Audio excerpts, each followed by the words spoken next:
Parakala Prabhakar Garu has come up with the video of capital tragedy regarding the location of capital in Andhra Pradesh state. In fact, he sent his team to me to give some of my views on that. The views which were given by me have been factored into to some extent. After seeing that video, I thought there is a need to focus on some more issues, more specifically to really put the issue in its proper perspective. So, I thought I'll try to address those 3-4 issues in this video. One is the historical legacy and the historical background to the decision of where the capital city should be located. Even in 1952-53, this was not a easy issue to decide. There were strong contenders, strong regional interest, strong regional identities, and a very sincere effort was made by the then leader, Sri Tanguturi Prakasham Garu, to give a proper judicious solution to the whole problem. Even in those days, Vijayawada Guntur area was a preferred destination, but still he felt locating it at Kurnool was a right decision given the strong regional sentiment from Rayalaseema area. The coastal people got reconciled to it for 2 reasons. One, everybody knew it was only a matter of time before Vishalandhra would be formed and the capital would be shifted to Hyderabad. So, Kurnool was seen as a temporary capital. If Andhra state as a separate state continued, how it would have played in the course of the politics between both the regions, only one can guess. So, from there we went over to Hyderabad. Either when we were thrown out of Madras or sent out of Hyderabad, it was action of somebody else, not our own. But when it came to Amaravati, the problem is a self-created one.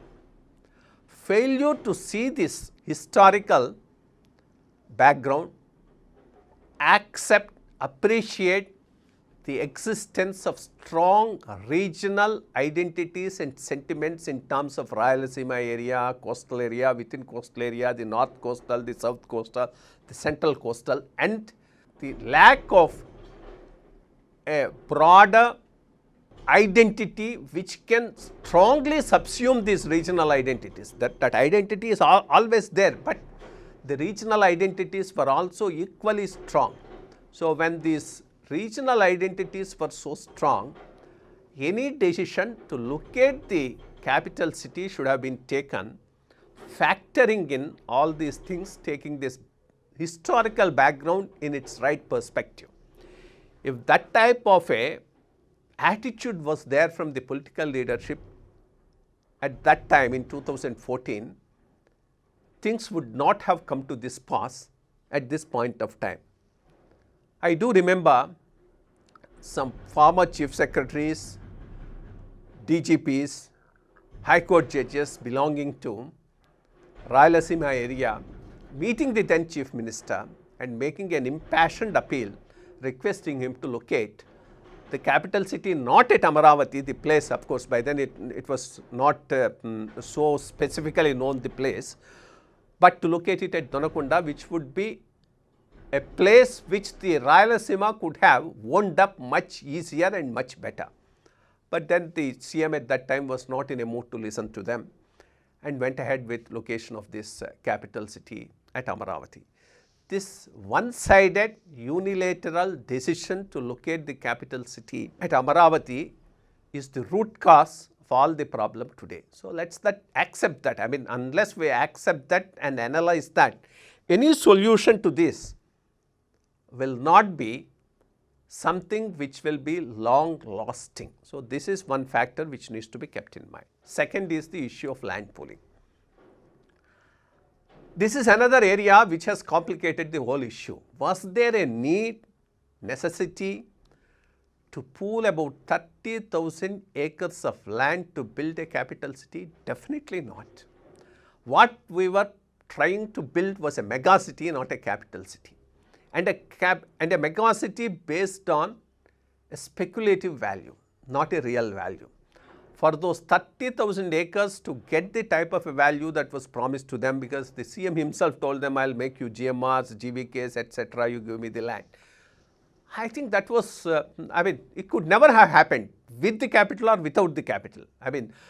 Once that speculation runs its course, the crashing of prices and then the consequential impact of it on those who gave the land to the capital city would have been equally hard with the shifting of the capital taking place or not. So, this whole thing, because there was no proper scientific study done on this issue. Till then, wherever land pooling was done, it was done in small areas adjacent to an already developed urban agglomeration, so that value addition is easy. The only big land pooling that was attempted was at in Gujarat for an industrial corridor. I forget that name. I think Dhalera or Daheja. There, of course, it was not a success. It was at a very initial stage. In fact, Amaravati would go down as the first land pooling experiment on a massive scale in the whole of the world. So, in a way, you are experimenting, you are getting into unknown territories. So, this is another thing which has really complicated the issue of the capital city. The third most important thing is neutrality. Whenever you are locating a capital city out of a compromise between different areas which have strong identities and strong interests, you discuss, you consult and arrive at a consensus and locate it at a neutral area which everybody can claim as their own. Unfortunately, that neutrality principle, if you apply, Amaravati does not stand a chance either as a neutral city or as an inclusive city. Of course, a lot of statistics are being thrown. The people mostly living in that area are BCs, SCs and STs, but what about the land holding pattern? Who owns the land? Who is the beneficiary of the land holding? So, the answer is obvious. So, it definitely was not planned as a inclusive city. It was not planned as a neutral city. So, this is another major, in fact, there used to be discussion on how should be the recruitment. Recruitment should be from all areas for whatever is the post within the capital city. But there were also arguments stating that it should be from the local area. I don't know how it was finally resolved at a later stage, because I was not part of that discussion at a later stage. So, these three are the main issues which I think will impact any decision about the capital city as far as Andhra is concerned. So, of course, the other major issue that is being made out is about the insider trading. Insider trading, I would say, is the last issue. These three are the main issues, because wherever public investment comes substantially, there is bound to be insider trading, whoever knows the information. It happens everywhere around the world. In fact, I was told in Canberra, before location of the capital city, the influential political leaders of that period in Australia bought land in an unknown and then only located the capital city at Canberra. The only point is how big, how strong, how much. Out of the 30,000 acres, is it 1,000 acres, 2,000 acres, 10,000 acres, 15,000 acres?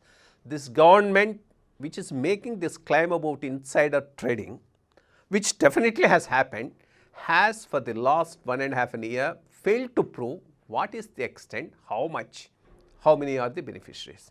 If it is at the stage of 20,000 acres, yes, then it's a major issue as far as the capital city is concerned. And then if it happened for 20,000 acres, the issue of farmers becomes that much smaller for the government to tackle. But unfortunately, till now, the government is not able to come out with many reliable, realistic figures as far as the insider trading is concerned. So, we'll wait for that to come before that can be factored in as a main issue in the complication of the capital issue as far as the Andhra Pradesh state is concerned.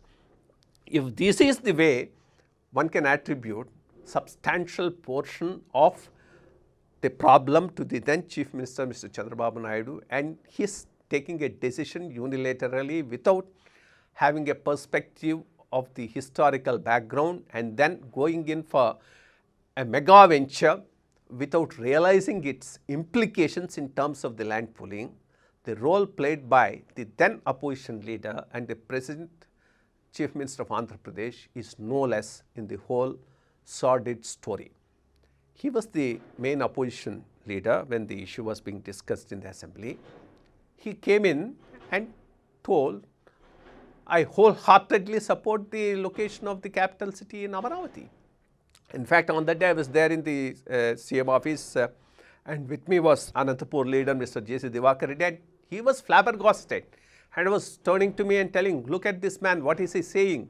Outside he was saying, I'll go, I will oppose it, this, that, all that, and meekly comes inside and then says, I welcome it. At least he should have lodged his protest. As a Rayalaseema man, he was feeling very annoyed, angry and restless. In fact, he was discussing about Machalla, a place which he was suggesting should be the capital city. Then, when in 2019, when the elections took place, did he make this as one of the issues for the electoral agenda to be put before the people? No, this was never a part of the agenda or the manifesto of the YSRCP party. Then how do you get a political mandate to take a decision like this?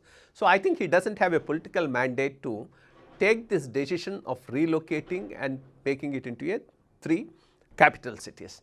Then this whole issue of 3 capital cities also, let us have a little discussion, including the South African experience which Mr. Prakar Prabhakar quoted in his video. One, locating High Court in Kurnool is something that there should be a general consensus with everyone and it should go immediately, because locating High Court at Kurnool does not make it into a judicial capital. There are about 10-15 states in India where the High Court is located at a place other than the capital city, and they are functioning quite well. So that's neither here nor there. So that judicial capital thing, you leave it aside, call it relocation of the High Court at Kurnool, build up a consensus and shift it immediately. This should have done at that time also when Amaravati was located as the capital city, because this is part of the Sribhag agreement and it has a substantial historical perspective as well. So once that is done, then you are left with the assembly, legislative capital and the executive capital. For me, wherever it's finally going to be located, both are going to be at one place as far as Andhra Pradesh is concerned. Whether it is Vizag, Amaravati or some other place, whatever will come up as part of a consensus. Because for a state of Andhra Pradesh, between Vijayawada and Amaravati and Vizag, the distance is not that big. To culturally also, there is not that much of a difference as to justify locating the assembly at a different place. And even for the local people, once they realize that there is no great economic value that this legislature is adding up to them, there will also be no objection. It's only a matter of time for some other chief minister or somebody at a later date to put them at one place, whether it is Vizag, Amaravati or a different place. So I think this whole thing about legislature being at a different place and executive being at a different place in the long run may lose its significance. And example of South Africa may not be very relevant here, because South Africa, the distances are huge, 1000 kilometers, 1500 kilometers, and so you have the logistical problems, other problems, but here it's just a 5 hours journey from one place to the other. So that type of a problem we may not face here. So that's one aspect which I thought I will just share with you. Then what is the way forward? This is the most important thing. I think unless you build up a broader consensus, because both are unilateral decisions. The decision of Chandrababu Naidu was unilateral. Today the decision of Jagan Mohan Reddy is equally unilateral. So the problem will continue in the same manner as long as these decisions are taken unilaterally. So you have to build up a broader consensus within the society and then go forward. Maybe one way of going about it, what Mr. Chandrababu Naidu has suggested a day back. Why not have a referendum on this exclusive issue of location of the capital city? Amaravati, Vizag, 3 capitals, 1 capital, or a place totally away from both these 2 places as well. That's also a possibility. And then go to the people and ask them. That would give a legitimacy to whichever is the place is finally made the capital city. Then taking it out will not be all that easy. Then the other one, of course, wait for the courts to decide. But even after the courts decide, as long as the regional identities are so strong and people feel that their aspirations, their interests have been neglected while taking this decision wherever it is finally located, the issue is going to persist in spite of the court decision, and which in one way or the other.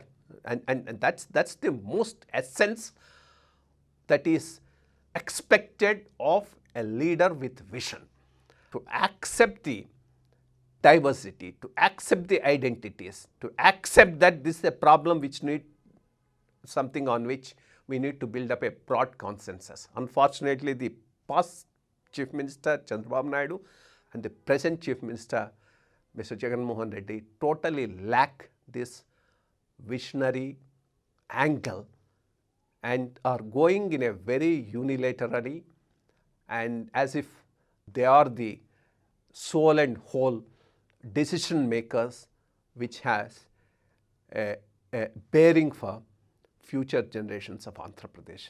I hope better sense would prevail and a broader consensus will be built around this issue before a final decision is taken. Thank you very much. For more updates, like, comment, subscribe to our channel. Hey darlings, గంటని click చేయడం మర్చిపోకండి.